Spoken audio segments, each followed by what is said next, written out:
हाँ हाँ, अब जरा धीरे धीरे उतारो भाई। बस बस, बाकी की गठरियाँ वैसे ही रहने दो। आज आपको माल लाते लाते बहुत देर हो गई जी। अब आपका काम तो हो गया। अब बस मुझे मेरा किराया देकर आज्ञा दीजिए मालिक। मालिक से आज्ञा लेकर क्या होगा? मैं अभी जाने नहीं दूंगी, दोपहर में बिना खाए नहीं जाने दूंगी। हाँ, ये तो तुमने बिल्कुल सही कहा है। मैं भी मन ही मन यही सोच रहा था। तुम सबका कल्याण हो। कहे बहू, आज कुछ खाने को नहीं दोगी? ऐसा क्या कभी हुआ है बाबा? क्या कभी आपको खाली हाथ भेजा है?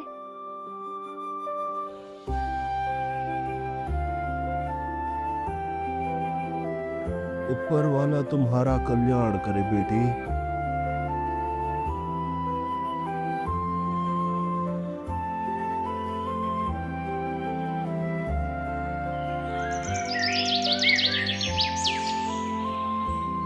आप लोगों ने देखा है, सौदागरी का कार्य करते करते हमारा सदानंद दिन प्रतिदिन कितनी तरक्की करता जा रहा है। हाँ हाँ, लेकिन उसे बिल्कुल भी घमंड नहीं है। सदानंद जैसा देनी और अच्छा इंसान गांव भर में कोई नहीं है। और जमींदार बाबू तो सिर्फ नाम के ही जमींदार है। गांव के लोग सबसे ज्यादा प्यार और सम्मान जिसे देते हैं वो है सदानंद और उसकी पत्नी। हाँ हाँ, बिल्कुल सही बात कही। क्या महाशय, क्या समझे? ये लोग तो सिर्फ सदानंद के ही गुणगान किए जा रहे हैं। ओह, मैं भी तो वही देख रहा हूँ। अगर इसी तरीके से चला तो कुछ दिनों बाद ये लोग जमींदार बाबू की इज्जत ही नहीं करेंगे। मुझे लगता है ये बात जमींदार बाबू को बतानी चाहिए। ओहो, बिल्कुल, तभी तो असली मजा आएगा।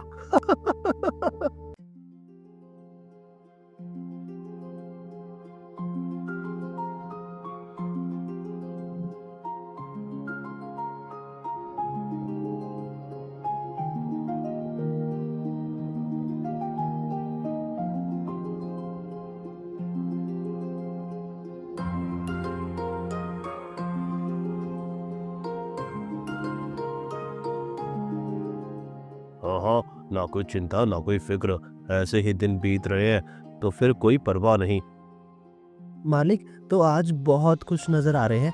वो ये तो बहुत बढ़िया है, पर तुम यहाँ क्या करने आए हो? मेरी बात छोड़िए, पर आप क्या सोचेंगे? मैं यही सोच रहा हूँ मालिक। क्यों क्यों, ऐसी क्या बात है? और क्या बात होगी, आपके रहते हुए भी गांव के लोग सदानंद और उसकी पत्नी के गुणगान गा रहे हैं। क्या कहा? कैसी बात है? लोग ऐसा क्यों कह रहे हैं? एक काम करो, तुम खुद जाकर देख कर आओ कि सदानंद और उसकी पत्नी ऐसा क्या दान धर्म कर रहे हैं जिससे उनका नाम इतना विख्यात हो रहा है। मैं आज ही जाता हूँ मालिक। मैं जैसे देखूंगा ठीक वैसे ही आकर आपको बताऊंगा।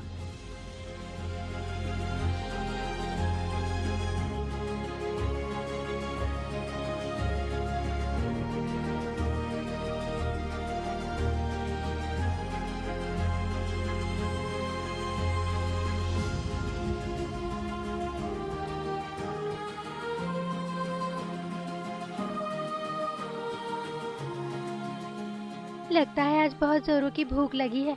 कब से देख रही हूँ आप रसोई घर के आसपास चक्कर लगा रहे हैं। चक्कर न लगाऊं तो क्या करूं राधा? आज तुम्हारे खाने से ऐसी सुगंध रही है कि भूख बर्दाश्त ही नहीं हो रही। बेटी, इस गरीब ब्राह्मण को कुछ नहीं दोगी क्या?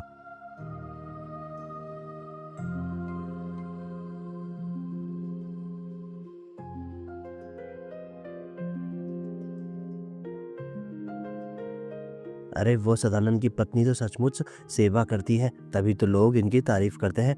पर यदि मैं मालिक को उनके खिलाफ भड़का दूं तो ये सेवा धरी की धरी रह जाएगी। अगर मैंने उनको अपनी तरफ से कह दिया तो मुझे भी फायदा होगा।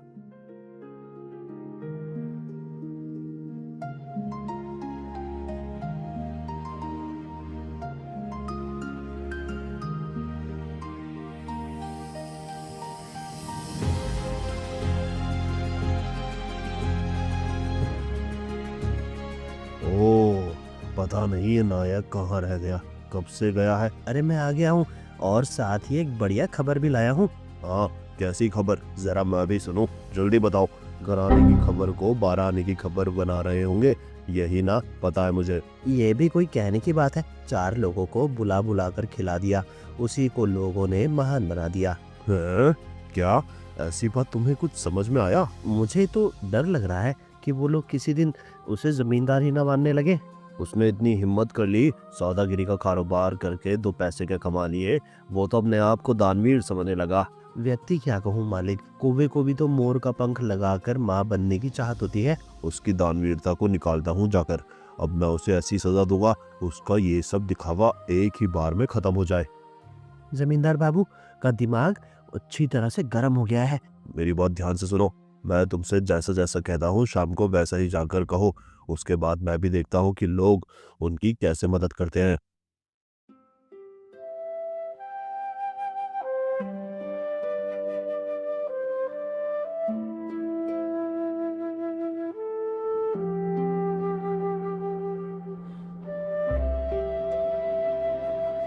आज का दिन बहुत ही शुभ है। एक तो बृहस्पतिवार, ऊपर से पूर्णिमा। ऐसे दिनों में भूखों को भोजन करने से परिवार का कल्याण होता है। और ऐसा सच में हो, इसीलिए जमींदार बाबू ने तुम लोगों को एक सुनहरा मौका दिया है। क्या मतलब? तुम लोगों की बुजुर्गों की सेवा करने वाली बात को सुनकर जमींदार बाबू इस गांव के जितने भी गरीब लोग हैं उन सब लोगों को तुम्हारे पास भेज रहे हैं। मुझे कुछ समझ में नहीं आया, वो लोगों को बुलाकर क्यों भेज रहे हैं? अरे अगर वो लोग नहीं आएंगे तो तुम लोगों का नाम और कैसे फैलेगा? हमें तारीफ की कोई जरूरत नहीं है। नायक वहाँ से हमारे दरवाजे पर जो भी आएगा हम उसकी सेवा जरूर करेंगे।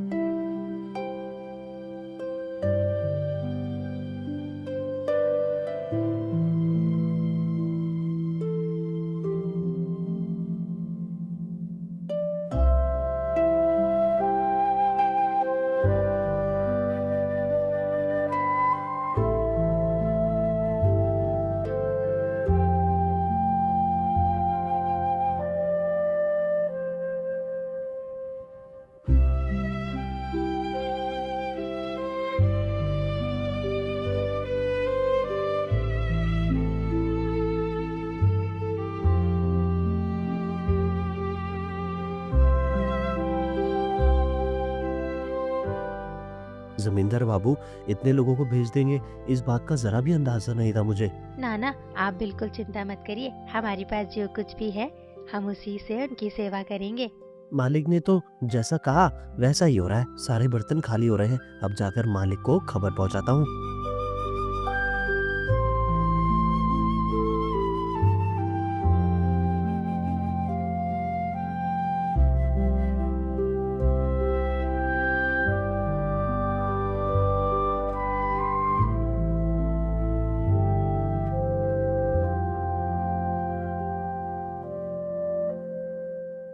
और सदानंद, तुम्हारी जनसेवा कैसी चल रही है? अरे जमींदार जी, आप यहाँ, धन्यवाद। तुम्हारे भाग्य को और ज्यादा धन करने के लिए मैं खुद ही तुम्हारे पास अन्न ग्रहण करने के लिए आया हूँ। क्या आप यहाँ?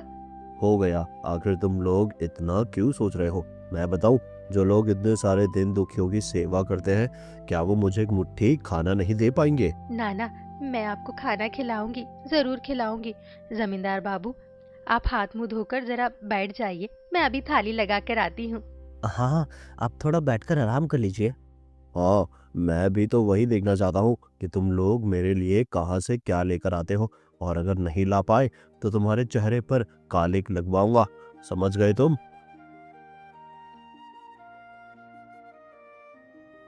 अरे, सब सर्वनाश हो गया, पूरी हांडी खाली है। अब क्या होगा? जमींदार जी को क्या परोस कर दूं थाली में? क्या हुआ बेटी? मुझे लगता है आज बहुत ज्यादा परेशान हो तुम। हाँ बूढ़े बाबा, क्या बताऊं, बहुत बड़ी मुसीबत हो गई है। सभी को खिलाने के बाद हांडी में कुछ भी नहीं बचा। ओह, क्या हांडी में कुछ भी नहीं? बस एक ही चावल का दाना है। बाबा, उससे क्या होगा? हाल ही में उसे ही परोस दो, फिर देखना उसके बाद क्या होता है।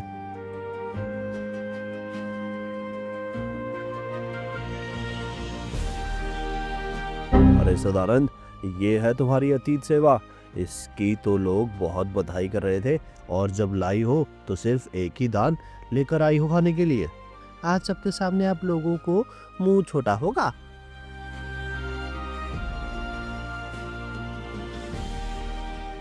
ये क्या हुआ? मेरा पेट तो भर गया है। अरे नहीं नहीं, बिल्कुल भी नहीं। मेरे पेट में कुछ भी खाने की जगह नहीं है। पेट में, अरे बाबा, पेट तो जैसे अभी फट जाएगा। अब तो ऐसा महसूस हो रहा है जैसे 7 दिनों तक कुछ नहीं खा पाऊंगा। ये क्या कह रहे हैं आप? ये तो संभव है, ये कैसे हो सकता है? लेकिन ऐसा चमत्कार हुआ कैसे?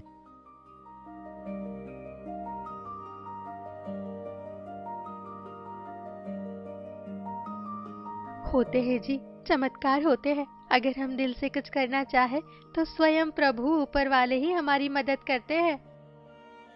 नाना सदानंद, तुम्हारी अतिथि सेवा की कोई तुलना नहीं है।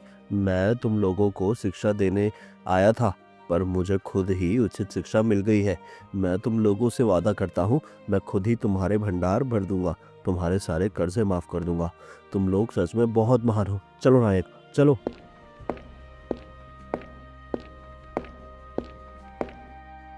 और ऐसा चमत्कार हुआ कैसे? भगवान भी भक्त से प्यार करते हैं जी। सब उन्हीं की इच्छा है, सब उनकी ही इच्छा है, सब उनकी ही इच्छा है जी।